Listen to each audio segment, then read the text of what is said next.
बता दें कि विपक्षी सांसदों ने दोनों सदन में चर्चा के नोटिस दिए हैं। पहलगाम आतंकी हमले और ऑपरेशन सिंदूर पर चर्चा के नोटिस दिए गए हैं। कांग्रेस के सचेतक मणिकम टैगोर ने स्थगन प्रस्ताव नोटिस दिया है। ये बड़ी जानकारी हम आप तक पहुंचा रहे हैं। रणदीप सुरजेवाला और रेणुका चौधरी ने राज्यसभा में नोटिस दिया है।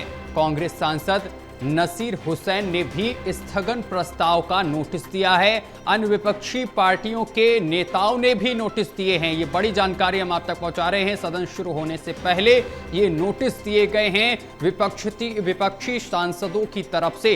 ये बड़ी और अहम जानकारी लगातार हम आप तक पहुंचा रहे हैं। बता दें कि विपक्षी सांसदों ने दोनों सदन में चर्चा के नोटिस दिए हैं। लगातार हमारे साथ प्रदीप जी जुड़े हुए हैं। प्रदीप जी, देखिए, विपक्षी सांसदों ने दोनों सदन में चर्चा के नोटिस दिए हैं, तो इससे क्या लगता है, आसार क्या समझ में आ रहे हैं आगे के क्या होने वाला है? सदन क्या सुचारू रूप से चलने वाला है या फिर हंगामेदार ही रहेगा?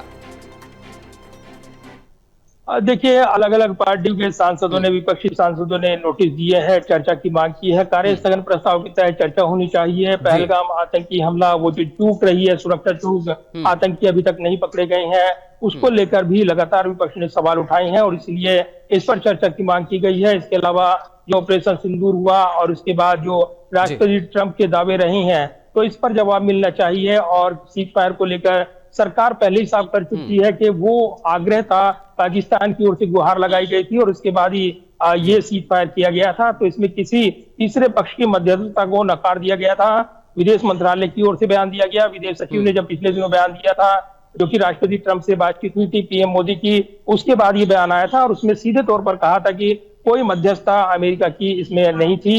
लेकिन घरेलू राजनीति में इसको लेकर विवाद बना हुआ है। राष्ट्रपति ट्रंप अलग अलग दावे कर रही हैं और इसी को लेकर विरोधी सवाल उठा रही हैं। नोटिस दिए गए हैं सदनों में, दोनों सदनों में नोटिस दिए गए हैं। लोकसभा में जो कांग्रेस के व्हिप हैं, चीफ व्हिप मणिकम टैगोर, उनकी ओर से नोटिस दिया गया है।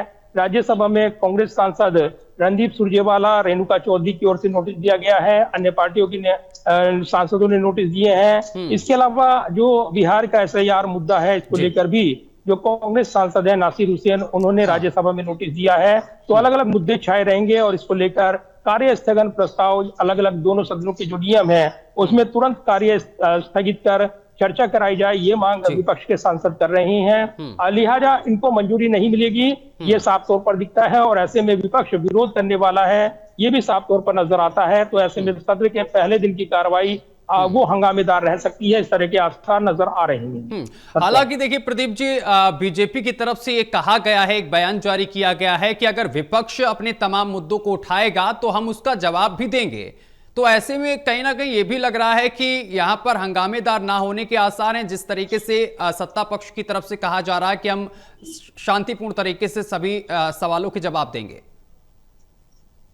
देखिए, लगातार एक के बाद एक सत्र में हमने देखा है कि सत्ता पक्ष विपक्ष अपने अपने दावे करते हैं। सत्ता पक्ष की ओर से सदन को सुचारू रूप से चलाया जाए, ये कहा जाता है। विपक्षी जवाबदेही जिम्मेदारी है। विपक्ष कहता है कि सदन को चलाना सरकार की जिम्मेदारी है, सत्ता पक्ष की जिम्मेदारी है। तो ऐसे में मुद्दे उभर कर आते हैं और उसमें जब हंगामा होता है तो सदन की कार्रवाई पर इसका असर पड़ता है और ऐसे में महत्वपूर्ण विषयों पर चर्चा नहीं हो पाती है। तो देखना होगा कि इस सत्र में जब सदन की कार्रवाई शुरू होगी, सदन के अंदर कई बार मुद्दे बनते हैं, बिगड़ते हैं, सहमति बनती है, असहमति रहती है। तो सदन के अंदर ये रणनीति साफ तौर पर जाहिर होती है कि सदन की कार्रवाई चल पाएगी या नहीं, क्योंकि सदन के बाहर बयान जो दिए जाते हैं वो राजनीतिक विरोध और राजनीतिक बयान माने जाते हैं। सदन के अंदर जो बयानबाजी होती है वो गंभीर बयानबाजी होती है, क्योंकि वो सदन के पटल पर जाती है, संसदीय कामकाज से जुड़ी रहती है।